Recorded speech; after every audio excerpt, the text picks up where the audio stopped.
Hey guys, long time no see. If you're a returning subscriber, thanks for watching yet another video. If you're new here, this is the NC Barn Door Build channel. My name is Brian, and we're documenting the build process for our post frame home with the hopes that we can encourage others to do the same. Today we are working on our exterior porches, specifically the ceiling. We're installing some Western cedar tongue and groove planking. And I have half of the front porch done. It's a pretty easy process overall, but there are some key specific things you need to know in order to get a good, long-lasting install if you're going to use Western red cedar. So stay tuned for that. Let's get right into this build and talk about some of the specifics. All right, guys, probably the most important piece of advice I can give you if you're going to use red cedar anywhere in your build is fastener selection. I'm installing our cedar planks on the ceiling with these 18 gauge brad nails, but these aren't just any old plain brad nails. These are stainless steel brads, and Western red cedar acts very similar to treated lumber in that it's going to chew through any normal fastener over time. And specifically with cedar, it's going to look ugly because it's going to leave a black stain wherever you put that fastener as it chews through and rusts through those nails or screws. So pick a good quality corrosion resistant fastener. I'm using stainless steel on this install. If you've been following along on the build, you may remember the last video. If you watched it, you did watch it, right? We installed ran the wiring for our rough-in on the lights for our porch.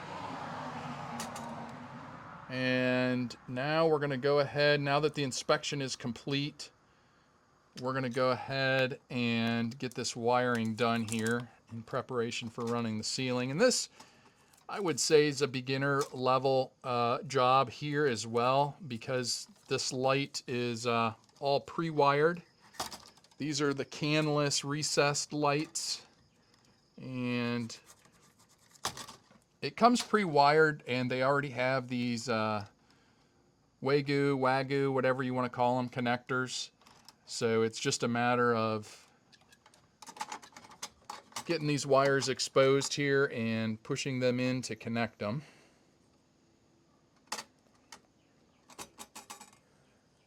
Black goes to black, white to white, and ground to ground. So it's really very easy.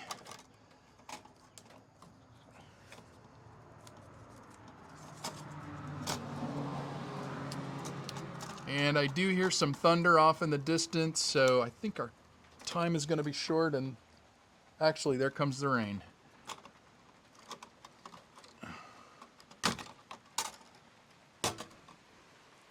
So we're going to go ahead and get this wired up and then go back inside and get prepped for putting these planks up.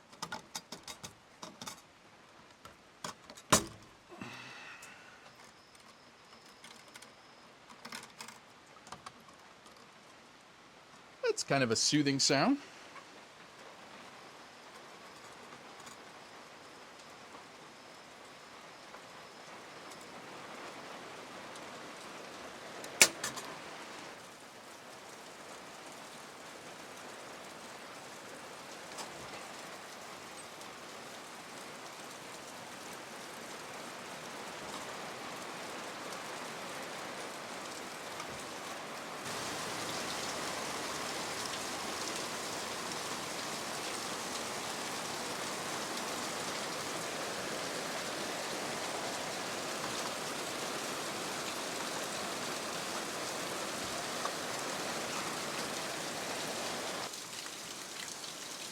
And that's all there is to that. Kind of a small box for all those wires to go in there.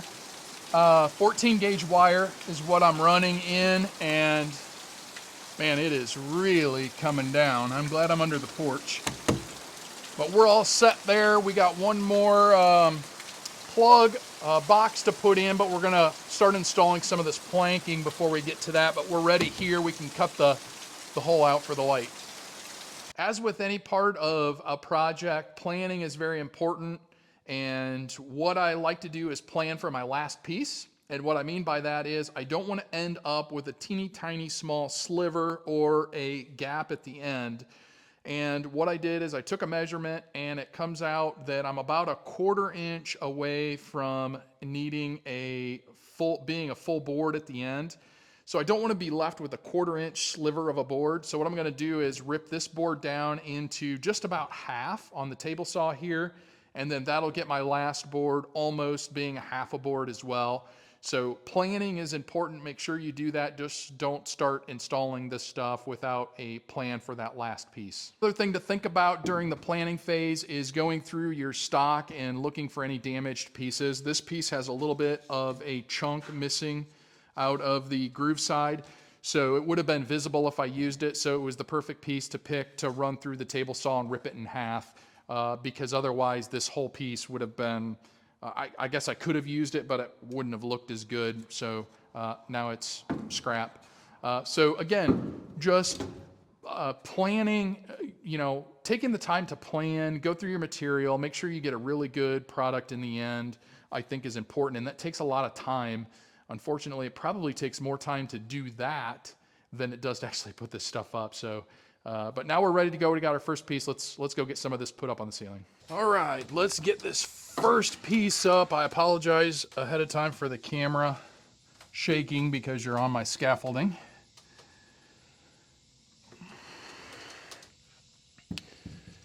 We're gonna slide this right in to there. And this first piece, all I'm doing here is leaving a little bit of gap over here on the left. And we're gonna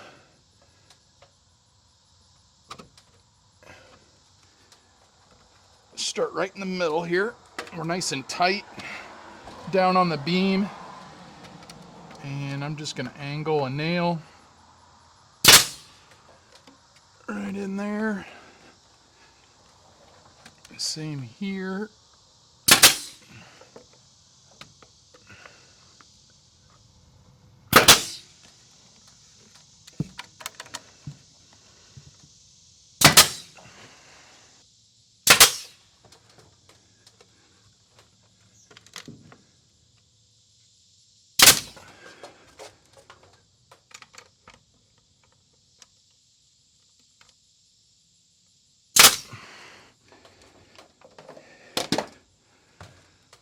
All right, first piece is up. Now we just go from there. Let me show you a close up. Right here you can see is where I shoot my nail, and it goes right into that rafter there. You want to make sure you get it into the tongue here and make sure that you angle it enough so it's not popping out on top here to block the next board going in. On the edge here, I leave just a little bit of a gap, 1/16 to an 1/8 inch gap for the wood expanding as it gets hot and humid out. And then over here, what we did is we left intentional here. We left a gap to slide this board right up in there. There's another board, I don't know if you can see it behind there, that I'm pushing it not tight up against, but I'm cutting, these are cut just a little bit short, so I have a little bit of room for expansion over there. And then we'll take that all the way up. And that's really all there is to it.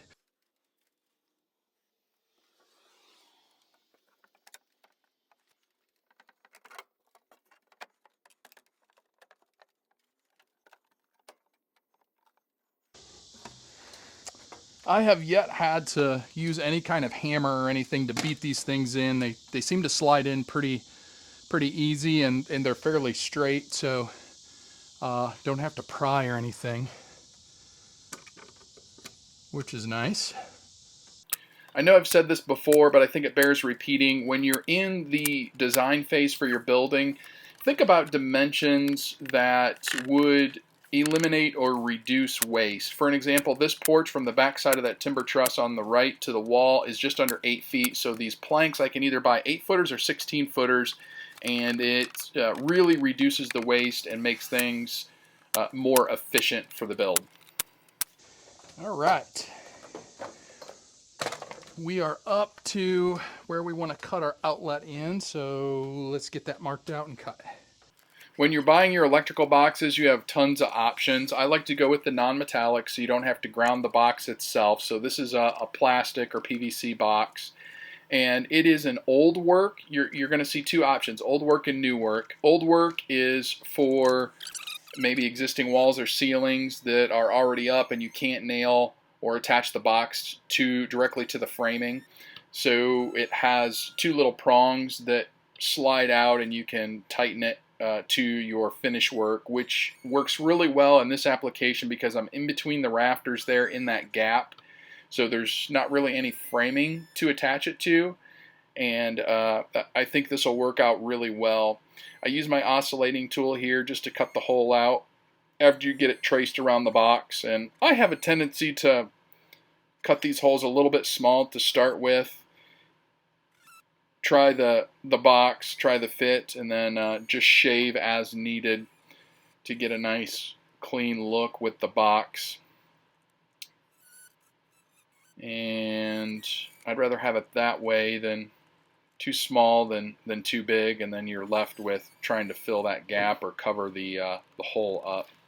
So we get the box in, get your arms swung out there with the screws and get it secured, and then just run your wire through, tuck it back up in there, and then put the exterior waterproof plate on the outside, and you're good to go. All right, that's it for that. We'll come back when we do the electrical portion and install all the plugs. This will have to be a GFI outlet, and I don't have one of those right now, so we will leave this go for now. Wires tucked up in there, ready to go, and we're gonna continue running these boards on up. We got more weather moving in, so we'll see how far we get.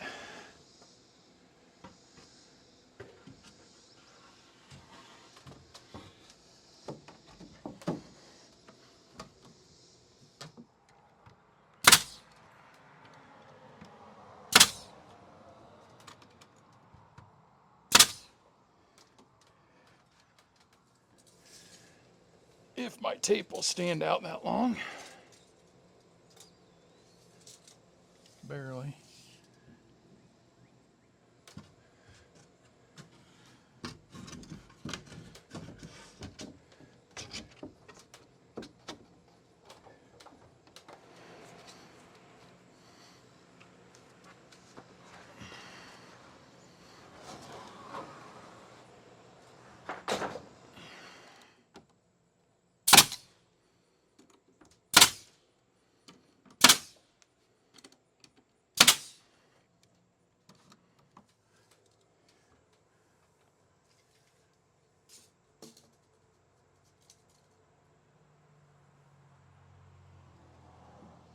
All right, so we're going to place this between the 15th and 16th board here.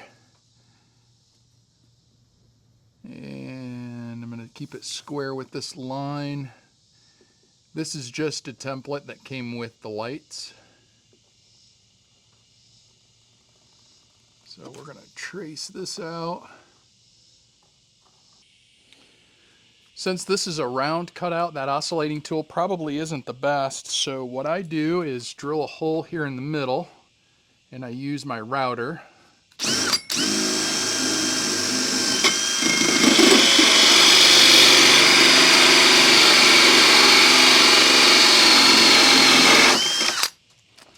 If you had a 6 3/8 inch hole saw, that'd probably be the best. But since I don't, we're going to use this router here. It makes a little bit of a mess, and you have to be careful because it'll kick the piece around here. So let's give her a shot. There's probably a dozen different ways that you can cut these holes out, but since I already have a router and I don't want to buy a specialty bit to cut these holes for the lights, I'm just using the tools that I have and make do. The light does have a lip around the outside that does cover up any imperfections in the hole, and if you cut it just a little bit big, it's not a big deal. You just got to be careful because it can kick those pieces around in there once it becomes loose.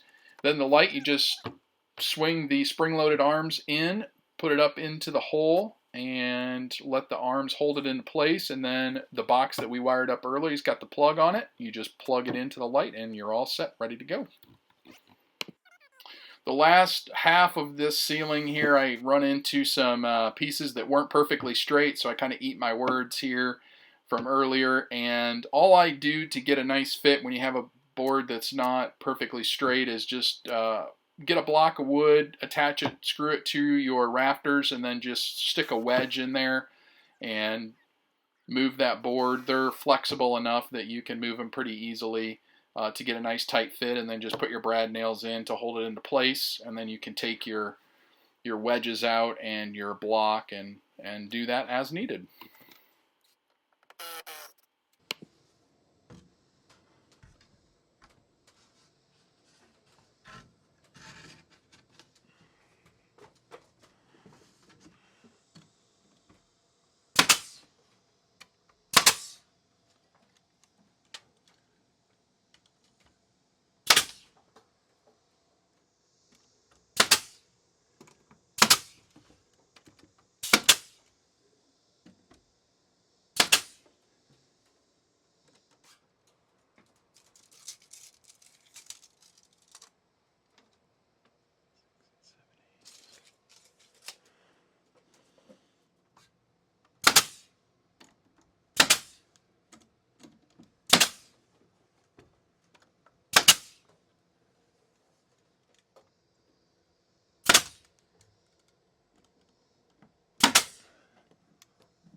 Well, I know one thing.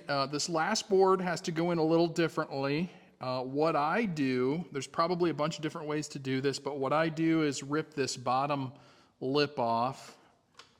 And I'm going to set my blade height about right there. And then I'm going to bring my fence over.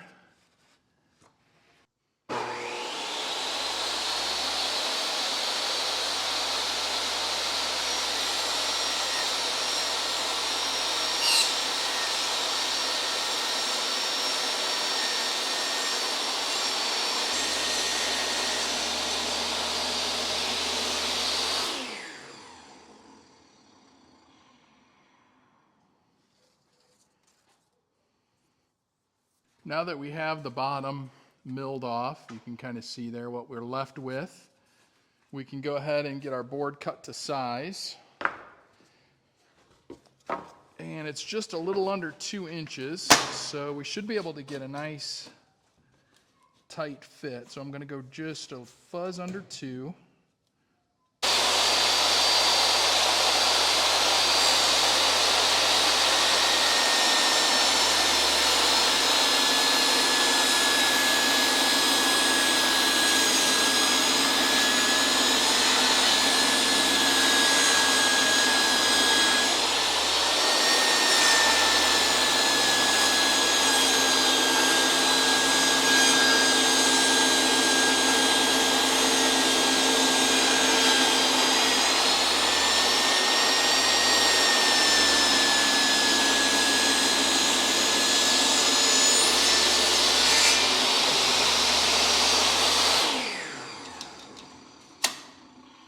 Now that should allow us to get a nice tight fit for that last board.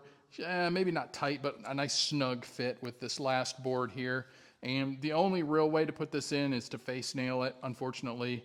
But we're 18 feet up, so you're not going to see those little pinholes at 18 feet.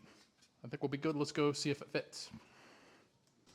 And there's the last piece. Full disclosure, I did have to rip it twice. It was a little bit wide first time around, but that's what it looks like.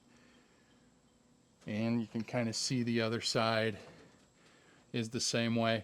That beam is not perfectly straight. Of course, no piece of wood is absolutely laser straight, but having those small pieces at the top allows you to manipulate it a little bit and get a nice tight fit up against that beam. So that's how I do that last piece, and that finishes up the ceiling. I'm very happy that this is done. Next is the steel over here. Really need to get that done, and then we'll be all finished. Pretty excited about that. Also need to pull that light back out and make sure I have it set to the proper color. But otherwise, that's it.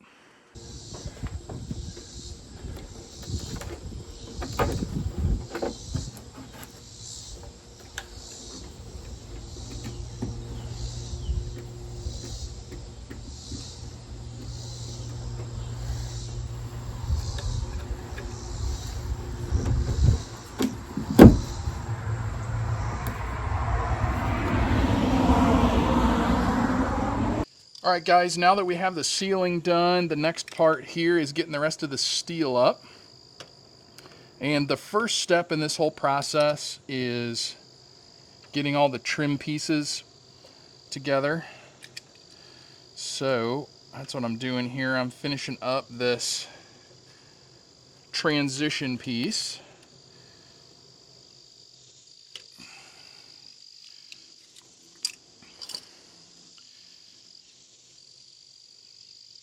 This is some Z flashing here, and all I'm doing is, I could probably get away without having this on here, but any water that would hit this panel would run down and run behind the next layer down. So I like to put this over top of the J, just to give myself some extra protection. So we're gonna go ahead. My seams, I like to put some sealant on. So we're gonna do that. So we're just gonna put a nice bead along here and a little bit of a bead along here. And then I've opened this hem up on the receiving piece, and we're just gonna kind of slide this in, hopefully.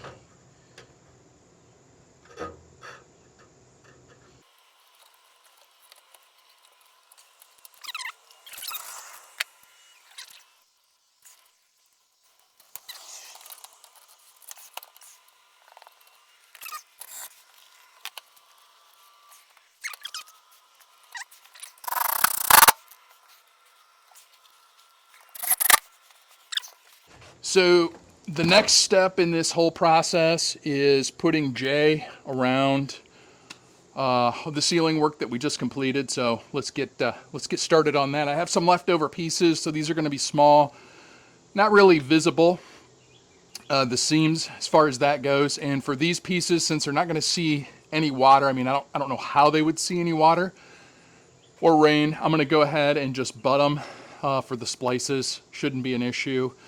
Up underneath the ceiling there. So let's get to that. Trim work is all complete. Let's take a look. There you can kind of see my corner transitions.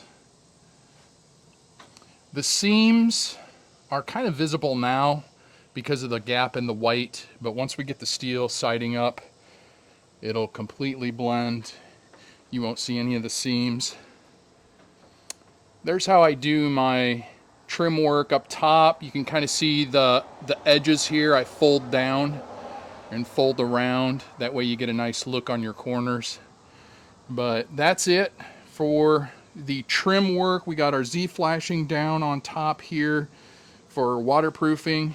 And now we're going to start from this side and lay left to right, same as what we did below, and we're going to try to get these seams to match up. So let's take a look at that process. Okay, I think we have this first piece figured out here. I have it marked out. So we're going to go ahead and cut this. And then I'll show you guys how we're going to bend it.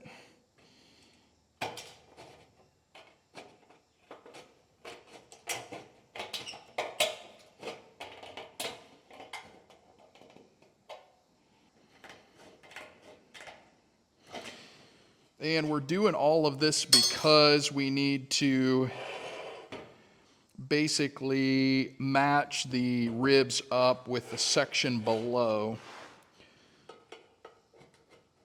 I think this will work to get us going.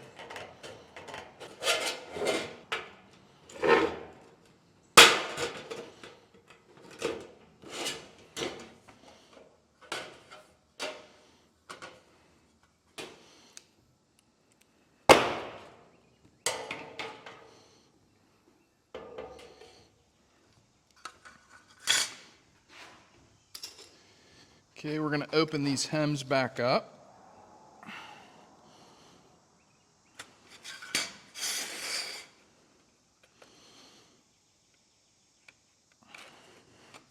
I know my roof is a 612, so I'm able to get the angle here with my speed square. Let's go ahead. I don't know if my roller is going to work. Yeah, Actually, it will. So we're going to set this at 1 inch. And we'll see how this is going to work here.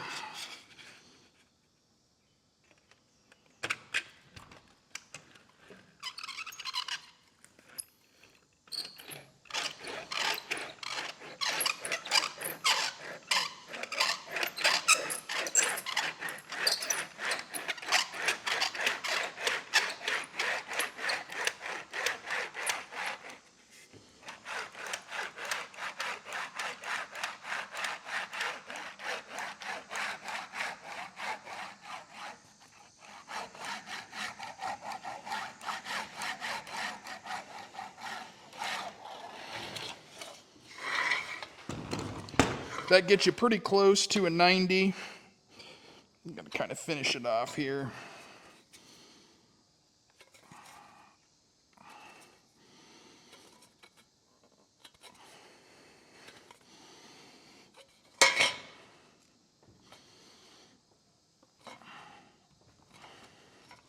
There we go, that's a 90, and I think this will be a good piece to get us started. Let's go check it out. All right, let's take a look at this here and see.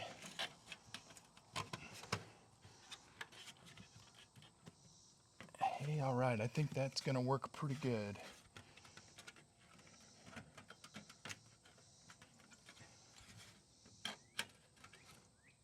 So, all we need to do now is put our clips on and fasten it.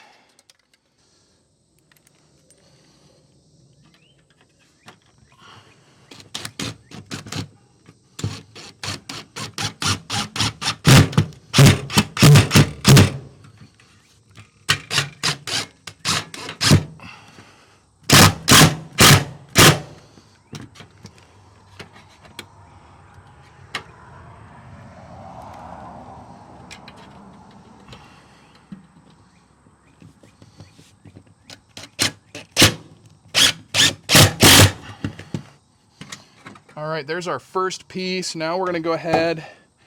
I got a scrap piece. Let's go ahead and put that up here and see how our ribs line up. Make sure we get going good. Otherwise, I can take this piece back out and shorten it.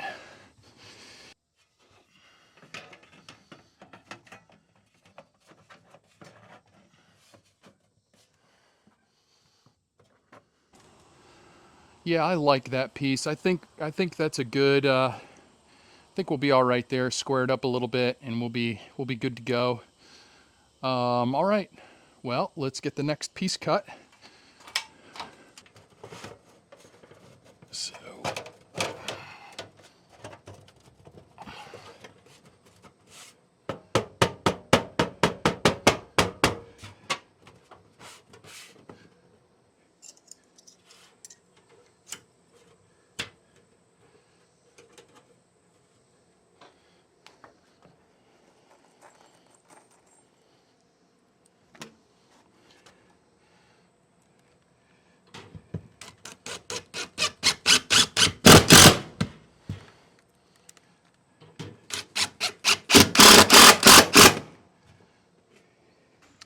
A little bit of a trick to get your ribs back on center is to take just a little bit off the back side here, which is what I'm going to do right now.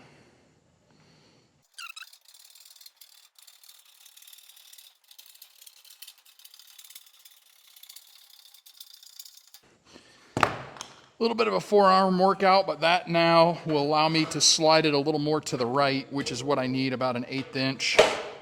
And let's go out and I'll show you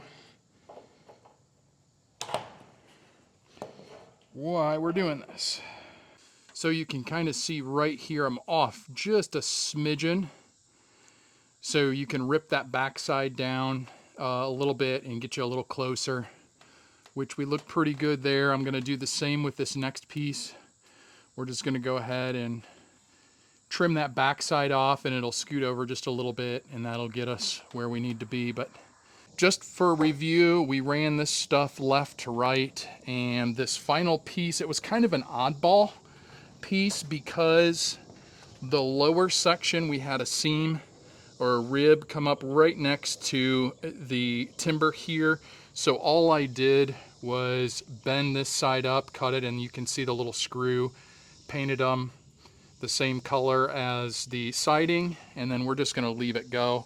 I think from the front side that's going to look just fine.